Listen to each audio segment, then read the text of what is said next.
अस्सलाम वालेकुम दोस्तों, आज मैं आपके लिए एक बहुत ही वीआईपी कमाल की रेसिपी लाई हूँ। यकीन मानिए, अगर आप बहुत ज़्यादा मज़े का खाना खाने के शौकीन हैं तो ये रेसिपी आपके लिए है। चिकन टिक्का कबाब कढ़ाई सब फेल हो जाएंगे।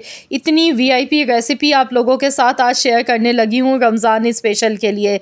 तो आज हम बनाएंगे कबाब बोटी मसाला। इसके लिए सबसे पहले आधा किलो बोनलेस गोश्त मैंने लिया है। मैंने यहाँ पर बीफ लिया है, आप चाहें तो मटन के साथ भी इस रेसिपी को बना सकते हैं। अब इसमें नमक हस्ब ज़रूरत शामिल कर देंगे, 1 टेबल स्पून पिसा हुआ लहसुन अदरक का पेस्ट, साथ में कच्चा पपीता। कच्चा पपीता मैंने यहाँ पर बड़े बड़े टुकड़ों में लिया है, आप चाहें तो पेस्ट बना के भी डाल सकते हैं, लेकिन मैं इसी तरह से कच्चा पपीता इस्तेमाल कर रही हूँ, इससे भी गोश्त अच्छी तरह से गल जाता है। तो यहाँ पर सिर्फ नमक, पिसा हुआ लहसुन अदरक का पेस्ट और कच्चा पपीता इस तरह से छिलका समेत ही आपने लेना है, छिलका इसका नहीं उतारना है। छिलका समेत कच्चा पपीता इस्तेमाल करते हैं तो इससे गोश्त जल्दी गल जाता है। तो यहाँ पर इसे अच्छी तरह से मिक्स कर लेंगे, सारी चीज़ों को मिला लेंगे। इसके बाद हमने इसे मैरिनेट करना है तकरीबन 6 से 8 घंटे के लिए।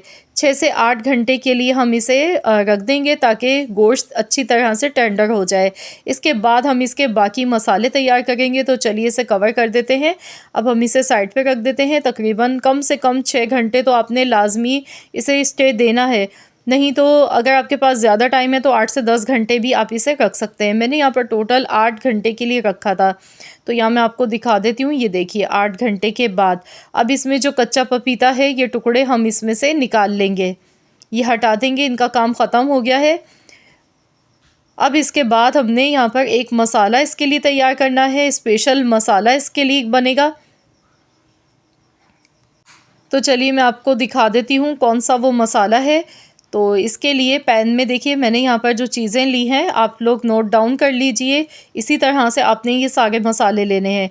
सबसे पहले 1 टेबल स्पून ज़ीरा लिया है मैंने, दालचीनी लौंग ली हैं यहाँ पे 4 अदद, दालचीनी का 1 टुकड़ा है, 2 बड़ी इलायची हैं, 1 टेबल स्पून साबुत धनिया लिया है, साथ में मैंने काजू यहाँ पर लिए हैं 7 से 8 काजू ले लीजिएगा, और इतने ही बादाम आपने लेने हैं 8 से 10, जावित्री का 1 फूल लेना है, हरी इलायची लेनी है 5 अदद, काली मिर्च लेनी है आधा चम्मच, साथ में सौंफ लेंगे 1 टीस्पून। इस तरह से आपने ये सारे मसाले लेने हैं। इनको अब हम गैस पर हल्का सा ड्राई रोस्ट कर लेंगे। तो यहाँ पर हल्का सा ही रोस्ट करना है ताकि इनमें जो नमी होती है वो ख़त्म हो जाए और बहुत अच्छा सा फ्लेवर आ जाए। तो यहाँ मसालों को अच्छी तरह से रोस्ट करने के बाद हम इन्हें पीस लेंगे। तो यहाँ देखिए बड़ी ही प्यारी सी खुशबू आने लगी है। तो चलिए अब हम इसे मिक्सी के जार में डालेंगे और इनका फ़ाइन सा पाउडर बना के तैयार कर लेते हैं।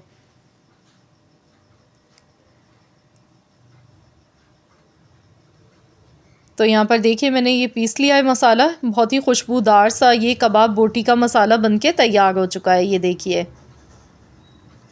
इस तरह से एकदम बारीक पाउडर पीस के आपने तैयार करना है। आधा किलो गोश्त के लिए इतना पाउडर ये काफ़ी करता है, इतना मसाला। अगर आप 1 किलो गोश्त से बना गए तो फिर आपने सारे मसालों की क्वांटिटी डबल कर देनी है। अब गोश्त में ये सारे मसाले शामिल कर देंगे, थोड़ा सा मसाला हम इसमें बचा लेंगे। ये देखिए तकरीबन 1 चम्मच के बराबर मसाला हमने बचा लिया है। तो अब हमने क्या करना है, यहाँ पर भुने हुए चनों का इस्तेमाल करना है।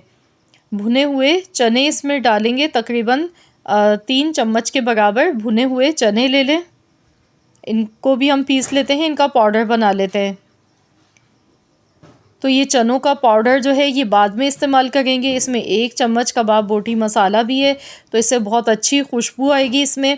तो यहाँ देखिए मैंने मसाले सारे इसमें शामिल कर दिए। साथ ही में तली हुई प्याज आधा कप के बराबर इसमें ऐड कर दें, या फिर 2 मीडियम साइज़ की प्याज आपने ब्राउन करनी है, फ्राई करने के बाद इसमें शामिल कर देना है, चूड़ा करने के बाद। तो यहाँ पर इसी तरह से आपने ये सारे मसाले इसमें शामिल करने हैं। अब इसमें दही हम शामिल कर देंगे, 1 कप भर के इसमें दही ऐड करना है।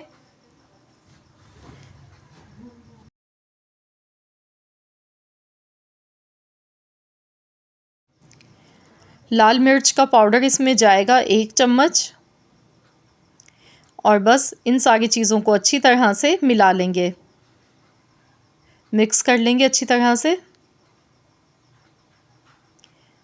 तो यहाँ पर अच्छी तरह से गोश्त में सारे मसालों को मिक्स करेंगे और फिर हम इसे स्टे देंगे तकरीबन 10 मिनट के लिए।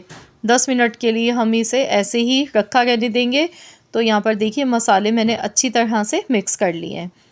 अब 10 मिनट के बाद हमने क्या करना है, कढ़ाई में हमने ऑयल लेना है, कुकिंग ऑयल। सबसे पहले तकरीबन मैंने आधा कप से थोड़ा सा ज़्यादा ऑयल लिया है। अब इसमें मैरिनेट किया हुआ ये गोश्त पूरा शामिल कर देंगे। अच्छी तरह से ये सारा इसमें शामिल करना है, मसाला इसका बिल्कुल भी ज़ाया नहीं करना है।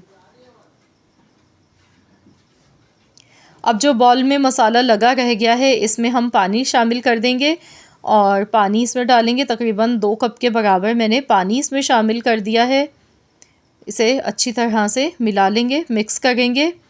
अब हमने इसे बिल्कुल हल्की दम वाली आंच पर पकाना है। इतनी देर तक पकाएंगे कि गोश्त इसमें अच्छी तरह से गल जाए। तकरीबन 40 मिनट तो इसे लाजमी आपने पकाना है, या फिर डिपेंड करता है गोश्त के गल जाने पर। बाज़ दफ़ा जल्दी भी गल जाता है, बाज़ दफ़ा टाइम थोड़ा ज़्यादा लगता है।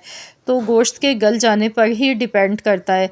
तो यहाँ मैं हल्की आंच पर पकाऊंगी, बीच बीच में हम इसमें चम्मच चलाते रहेंगे 10 मिनट के बाद। तो टोटल जो मैंने यहाँ पर गोश्त को पकाया था तो मैंने 40 मिनट तक इसे हल्की आंच पर पकाया था। 40 मिनट के बाद अब मैं आपको इसकी पोजीशन दिखा रही हूँ कि ये दिखने में किस तरह का लग रहा है। ये देखिए, तो यहाँ पर देखिए बहुत ज़्यादा भी गाढ़ा सा लग रहा है दिखने में। तो इसे हम अच्छी तरह से भूनते हुए पकाएंगे। इसमें भुने हुए चनों का पाउडर जो हमने पीस कर रखा था ये शामिल कर देंगे। इससे बहुत अच्छी थिकनेस आएगी और खुशबू भी आएगी। जब गोश्त गल जाएगा तभी आपने ये डालना है इसमें। अब इसे अच्छी तरह से मिला लेते हैं। तो इससे मसाला हमारा बहुत ही बेहतरीन सा बनके तैयार होगा।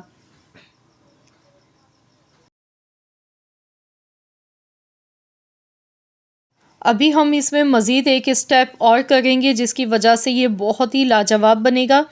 तो यहाँ पर आप देख सकते हैं अभी इसमें ऑयल नज़र नहीं आ रहा है, लेकिन बिल्कुल हल्की आंच पर हम इसे पकाएंगे ना तो ऑयल देखिए इसमें से अलग से रिलीज़ होना शुरू हो गया। ये कंडीशन इसकी होनी चाहिए कि इसकी भुनाई बहुत अच्छी तरह से देखिए हो चुकी है। अब हमने इसमें स्मोक लगाना है। स्मोक की फ्लेवर इसमें बहुत ज़बरदस्त लगता है। तो यहाँ पर मैं स्मोक लगा गई हूँ, थोड़ा सा ऑयल डालूँगी और यहाँ पर इसे अच्छी तरह से कवर कर देंगे 10 से 12 मिनट के लिए। तो देख लेते हैं हम खोलकर। माशाल्लाह अल्हम्दुलिल्लाह बहुत बेहतरीन इसकी खुशबू आ गई है। और आप देख सकते हैं कितना सारा इसमें ऑयल नज़र आ रहा है। मसाला आप देखिए बोटियों पर लगा हुआ है मसाला एकदम। बहुत ही लाजवाब, बड़ी ऑथेंटिक रेसिपी है ये कबाब बोटी की। आप लोग ज़रूर इस रेसिपी को ट्राई कीजिएगा। यकीन मानिए इसके आगे बाकी सब भूल जाएंगे। बहुत ही ज़बरदस्त रेसिपी है। खुशबू इतनी आला है, जायका और लज़्ज़त इतना बेहतरीन है इसका कि आप अगर बिना भूख के भी खाएंगे ना, 2 की जगह 4 रोटी खाने पर आप मजबूर हो जाएंगे, उंगलियां चाटते रह जाएंगे। इतनी लजीज लाजवाब रेसिपी आप लोगों के साथ मैंने शेयर की है। तो आप इसे रमज़ान स्पेशल में सहरी के लिए बना सकते हैं, रोज़ेदारों के लिए, या फिर कोई दावत हो घर पर, कोई स्पेशल मेहमान आ गए हैं तो उनको बनाकर खिलाइएगा। यकीन मानिए तारीफ़ें करते करते मेहमान थकेंगे नहीं और रेसिपी आपसे ज़रूर पूछेंगे। तो ज़रूर इस रेसिपी को ट्राई करें, अपना फ़ीडबैक मुझे दें। रेसिपी अच्छी लगी है तो वीडियो को लाइक कर दें, शेयर कर दें। चैनल पर नए हैं तो सब्सक्राइब कर लीजिएगा। मिलते हैं इंशाअल्लाह ताला एक और नई रेसिपी के साथ। तो जब तक के लिए अल्लाह हाफ़िज़।